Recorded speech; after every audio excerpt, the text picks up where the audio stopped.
verifiquei, determinei demais trâmites, o juízo após folhas 60 prestou informações, a Procuradoria de Justiça, por não vislumbrar caracterizado o alegado constrangimento ilegal apontado, manifestou-se pela denegação da ordem, assim o relatório. Obrigado, desembargador. Uma licença da fase regimental, doutor, por sustentação oral.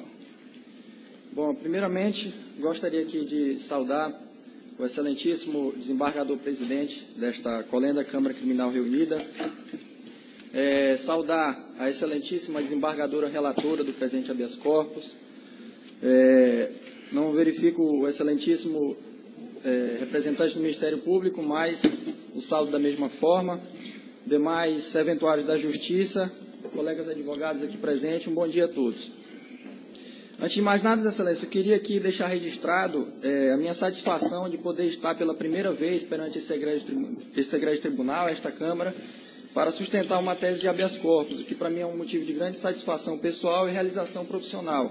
Ainda mais que eu fiquei sabendo que eu fui o primeiro advogado em poder marcar essa sustentação via internet, o que auxilia muito o trabalho dos advogados, ainda mais aqueles como eu que trabalham no interior. Isso é um grande avanço deste tribunal e aqui eu deixo um agradecimento da advocacia do interior.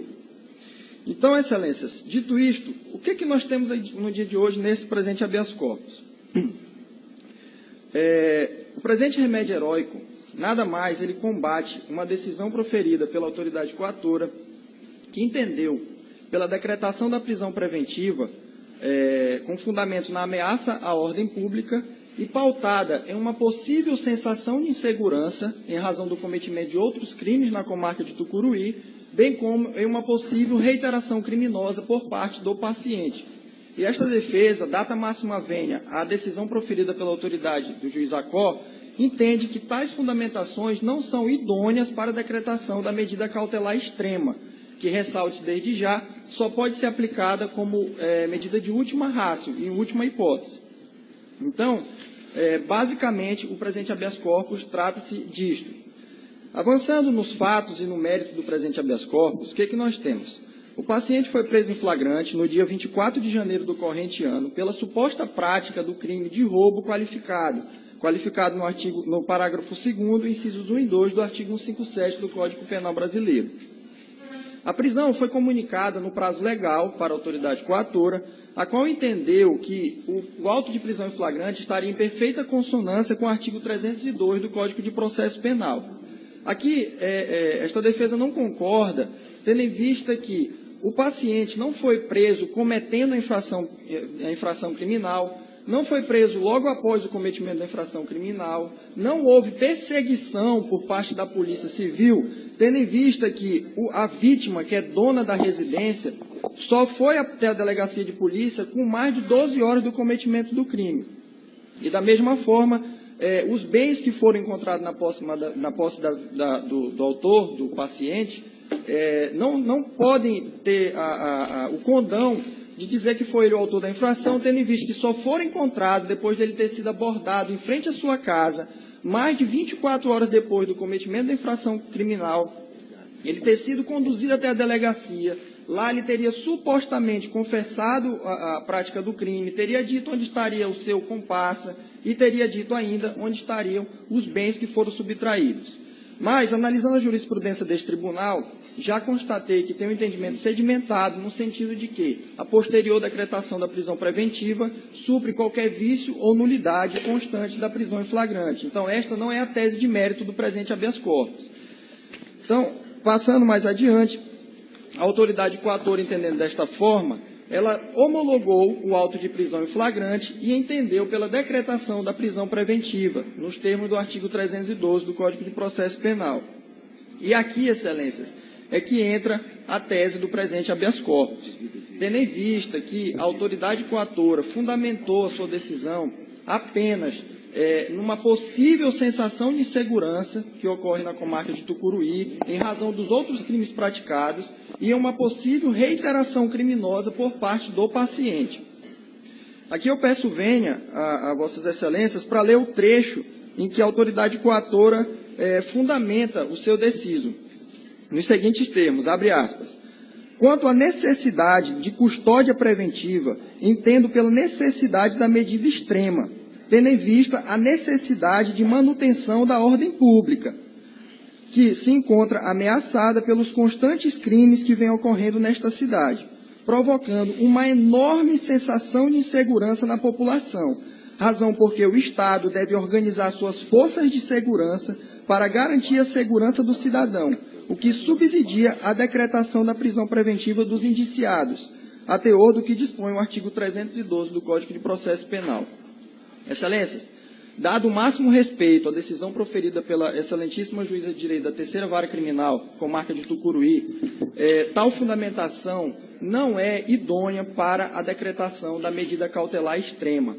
Tendo visto que, em primeiro ponto, em nenhum momento verifica-se que a autoridade coatora se ateve às circunstâncias do caso concreto. Ela se utilizou de fundamentações genéricas, levando em considerações condutas praticadas por outras pessoas que não guardam nenhuma relação com este caso concreto, e assim subsidiou a decretação da prisão preventiva. Tal argumentação, excelências, viola frontalmente o princípio da individualização da pena, onde cada um só pode ser responsabilizado por aquela conduta que pratica, e não pode ter uma prisão preventiva, que é a medida extrema decretada em razão da conduta criminosa de outras pessoas. Desta forma, se nós entendermos que a decretação da prisão preventiva pode ser pautada em uma sensação de insegurança, em primeiro plano, nós estaremos, de alguma forma, aplicando a prisão preventiva de maneira automática, pois qualquer pessoa que praticar um crime grave, como crime de roubo, na comarca de Tucuruí, automaticamente estará preso preventivamente, porque não irá se analisar a circunstância do caso concreto, irá analisar a questão da criminalidade na comarca de Tucuruí e a sensação de insegurança que possivelmente paira sobre aquela comarca. E no ponto de vista desta defesa, dado o máximo respeito à decisão da juíza coatora, esta fundamentação não é idônea. Lembrando que o Supremo Tribunal Federal já tem o entendimento que a prisão preventiva não tem o caráter de satisfatividade da pena. Não pode jamais antecipar a pena como uma medida de punir, pois assim violaríamos o princípio do devido processo legal, do contraditório e da ampla defesa. Quero ressaltar também, excelências, que este tribunal já entendeu em um caso semelhante, por coincidência da própria relatoria da excelentíssima desembargadora Maria de Nazaré Silva Gouveia dos Santos, no habeas corpus de número 005977472 do ano de 2015, onde se entendeu que, a outra coincidência é que a própria autoridade coatora é a mesma autoridade coatora deste presente habeas corpus, onde se entendeu, e aqui eu peço venha para ler um trecho da decisão deste tribunal. Abre aspas. Como é disso, a prisão preventiva é medida excepcional, devendo somente ser decretada quando devidamente fundamentada nos seus requisitos autorizadores, em observância ao princípio constitucional da não culpabilidade, bem como quando não se mostrar adequado a aplicação de medidas cautelares diversas da prisão.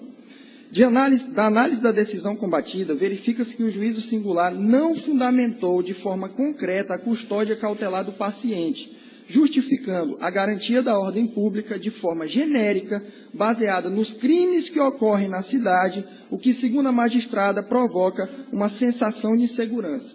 Nós analisamos que é um caso bastante semelhante, onde a própria autoridade coatora teve a sua decisão reformada por este tribunal, e outra semelhança que foi pela própria desembargadora Maria de Nazaré. Verifica-se também, excelências, que é sabido por todos que a prisão preventiva é medida de última ratio, ou seja, ela deve ser aplicada apenas em última hipótese, em última razão.